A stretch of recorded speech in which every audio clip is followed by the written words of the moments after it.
11월 21일 오늘도 하나님의 말씀으로 함께합니다.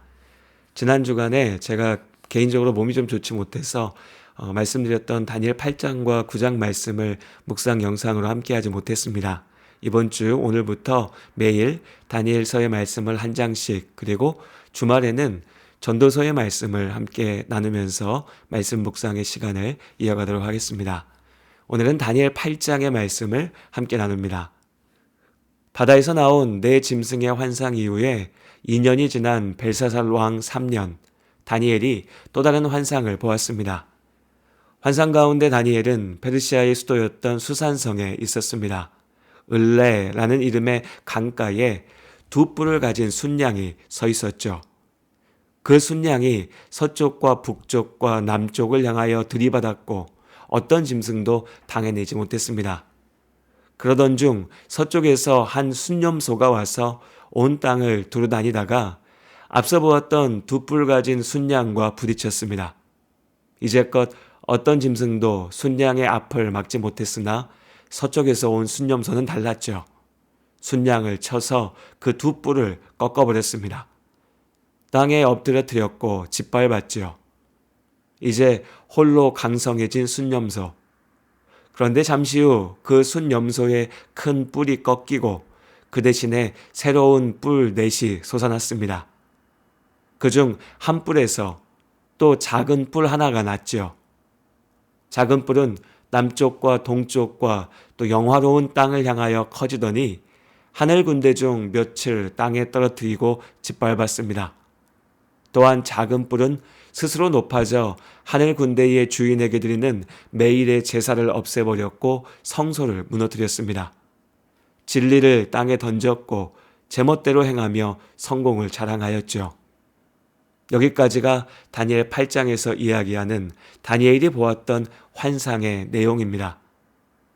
환상을 보았지만 다니엘은 그 뜻을 다 이해할 수 없었습니다. 순양과 순념소만 등장하는 환상이니 앞선 다니엘 7장의 네 짐승의 환상보다는 단순하다고 할 수도 있겠지만 여전히 이해하기가 어려웠죠. 이때 하나님께서 천사 가브리엘을 통해 다니엘에게 그 뜻을 알게 하십니다.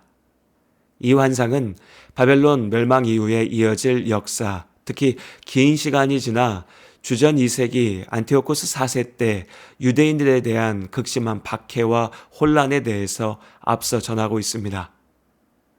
내일 일을 알지 못하는 사람이 수백 년 후의 역사에 대해 듣게 된들 쉽게 이해할 수 있을 리가 없습니다. 다니엘이 그러했듯이 말이죠.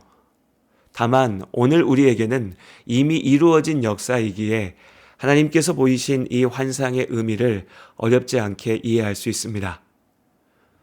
먼저 환상 속에서 뿔은 힘과 권세를 상징합니다. 앞선 네 짐승의 환상 역시 세상에 일어날 네 왕, 제국들에 대하여서 말하고 있었으나 오늘 순양과 수렴소의 환상은 보다 구체적이고 직접적으로 후대에 나타날 세상 권세, 그리스 제국과 그 후예들에 대해서 말하고 있습니다.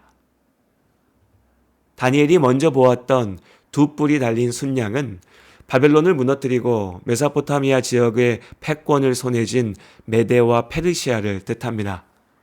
기원전 7세기 후반부터 6세기 초반까지 강력한 세력을 자랑했던 메데는 뒤이어 등장한 바사, 곧 페르시아에 병합되었습니다. 이후 페르시아는 거칠 것 없이 사방으로 세력을 확장하였죠. 이전에 아수르, 바벨론보다도 강력한 대제국의 등장이었습니다. 다니엘의 환상처럼 순양의 앞을 막을 짐승이 없었습니다. 그때 서쪽, 곧 바다 건너 그리스에서 순념소가 등장했습니다.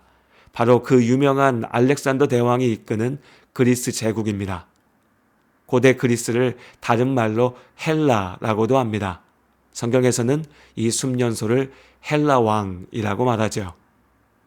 기원전 336년 20살의 젊은 나이에 그리스 북부 마케도니아의 왕이 된 알렉산더는 이내 여러 도시국가들의 저항을 제압했고 분열되어 있었던 그리스를 통일하였습니다. 3년 후 기원전 334년 바다를 건너서 페르시아 원정에 나서게 되죠.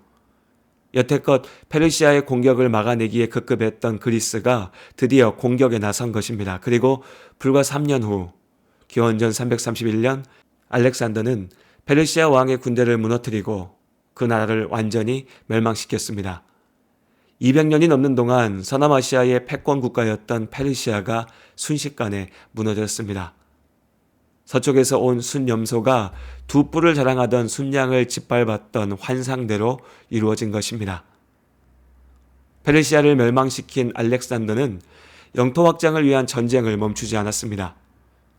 이전까지 변방으로 여겨지던 사방의 여러 지역들을 향해서 나아갔으며 특히 동쪽으로 인도의 경계까지 이르렀습니다.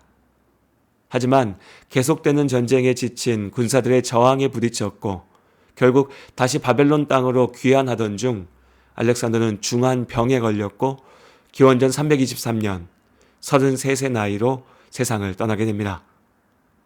알렉산더의 죽음 이후 오로지 한 사람의 천재에 의지했던 제국 역시 극심한 혼란에 빠졌고 결국 알렉산더의 최측근 네 사람에 의해서 네 나라로 분열되었습니다. 마케도니아 본토를 차지한 카산드로스, 소아시아 지역을 차지한 리시마코스, 이집트 땅을 차지했던 프톨레마이오스와 옛 바벨론 땅 대부분을 차지하게 된 셀루코스 왕조로 나뉘어지게 된 것입니다.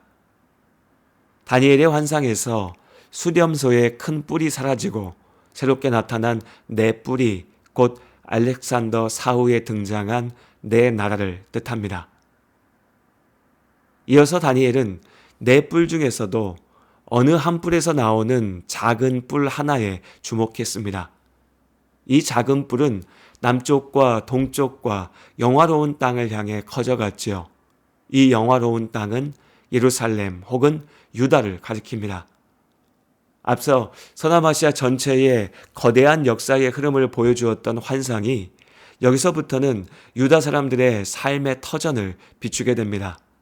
곧 유다를 포함한 시리아 지역을 통치했던 셀루코스 왕조, 그 중에서도 유대인들에 대한 탄압과 박해를 시행하였던 안티오코스 4세입니다. 환상 속의 작은 뿔이 바로 이 안티오코스 4세의 권세를 나타내고 있습니다. 그는 예루살렘 성전에 이방의 신상을 세우고 더럽혔습니다. 자연스레 하나님께 드리는 성전 제사가 사라졌지요. 하나님의 거룩함을 무시하고 모독하였고 우상 숭배가 강요되었습니다. 하나님 앞에 신실했던 많은 사람들이 악한 왕의 권세에 짓밟혀 고통받다 죽어갔지요. 여기서 우리는 하나님께서 다니엘에게 보이신 환상의 목적을 알 수 있습니다. 다니엘 이후 오랜 시간이 지나 악한 왕, 세상의 권세에 짓눌려 절망 속에 신음하던 유대 사람들에게 하나님께서 오래전 다니엘을 통해 보이셨던 묵시의 말씀은 너무나 소중한 위로였고 소망이었을 것입니다. 영원할 것 같았던 세상의 권세들도 역사 속에서 차례로 사라져 갔습니다. 오직 하나님께서 당신의 구원의 역사를 이루셨지요. 지금 유다 백성을 짓밟는 악한 왕의 폭정 역시 하나님의 심판 앞에 무너질 것입니다.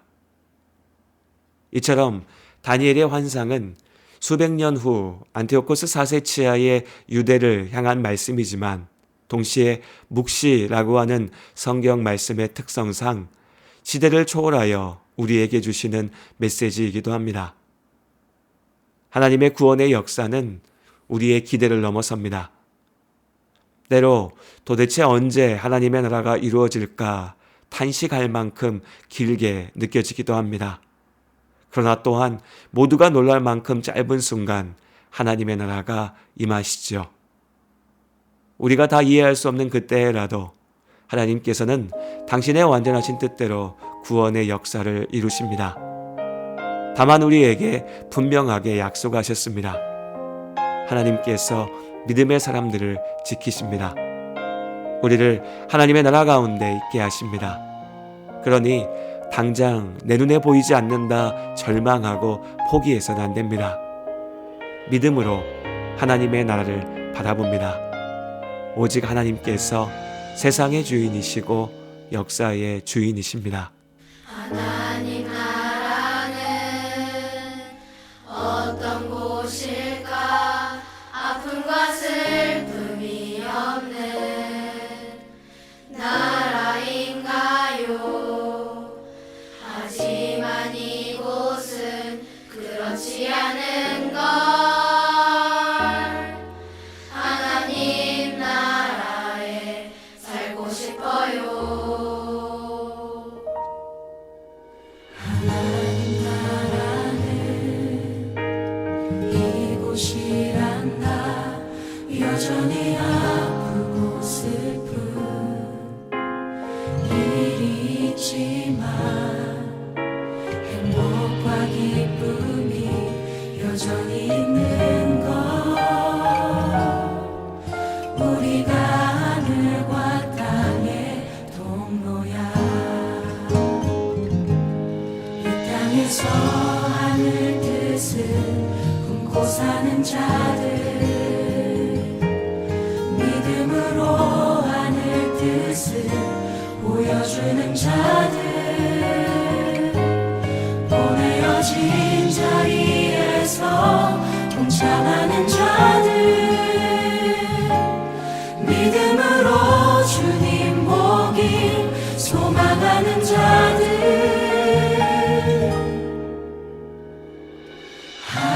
하나님이 세상을 지으사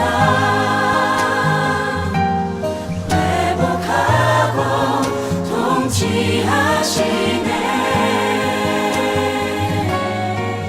주님이 이곳에 나타나오시는 날 세상과 우리